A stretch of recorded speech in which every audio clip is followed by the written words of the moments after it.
Bonjour, je suis Benjamin Chaud et je vais vous parler de mon dernier livre qui est Les aventures de Pompon Ours. Alors pour situer, Pompon Ours, c'est une série que je fais depuis 10 ans.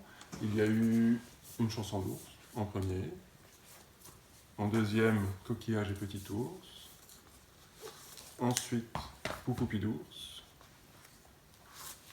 et Pompon Ours dans les bois. Et le dernier s'appelle Pompon Ours et Pompon Blanc. Et je ne l'ai pas encore parce qu'il n'est pas encore imprimé. Et c'est une série qui me tient à cœur parce que ça parle de la relation d'un papa ours avec ses petits oursons et c'est un peu autobiographique. Alors, l'histoire de Pompon Ours et Pompon Blanc. Ce matin, c'est le grand ménage. Maman ours et papa ours se préparent la caverne pour l'hibernation. Plutôt que de traîner dans leurs pattes, Pompon ours et tout petit ours sont priés d'aller jouer dehors. Oui, et Pompon doit s'occuper de son petit frère.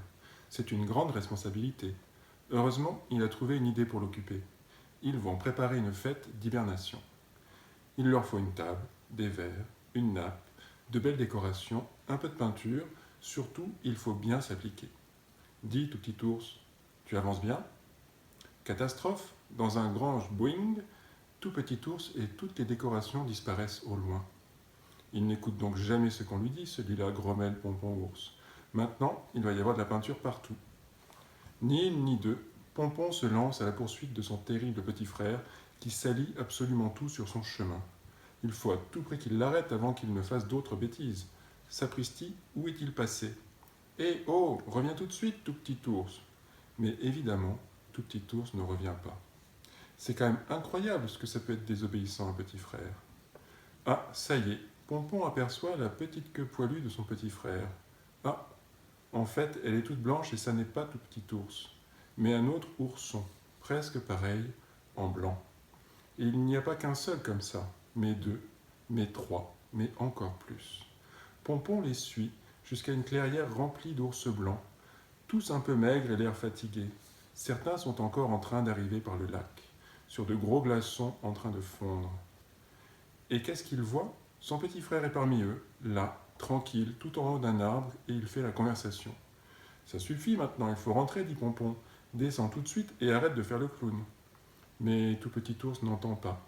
Il a trouvé du miel, il se goinfre et pop, en plein sur la tête de Pompon. Cette fois, Pompon en a plus que super marre. Il rentre à la maison, tant pis pour son petit frère. Il n'a qu'à se débrouiller tout seul avec ses nouveaux amis. Le chemin de retour est vraiment long. En tout cas, c'est la dernière fois que Pompon s'occupe de son petit frère. Il fait toujours n'importe quoi et c'est vraiment énervant. Mais voilà qu'à force de rouspéter, Pompon a oublié de regarder où il allait. Il s'est perdu. Il est tout seul. Brrr. Ah mais non, il n'est pas tout seul. Alléché par le miel, tous les ours ont suivi Pompon.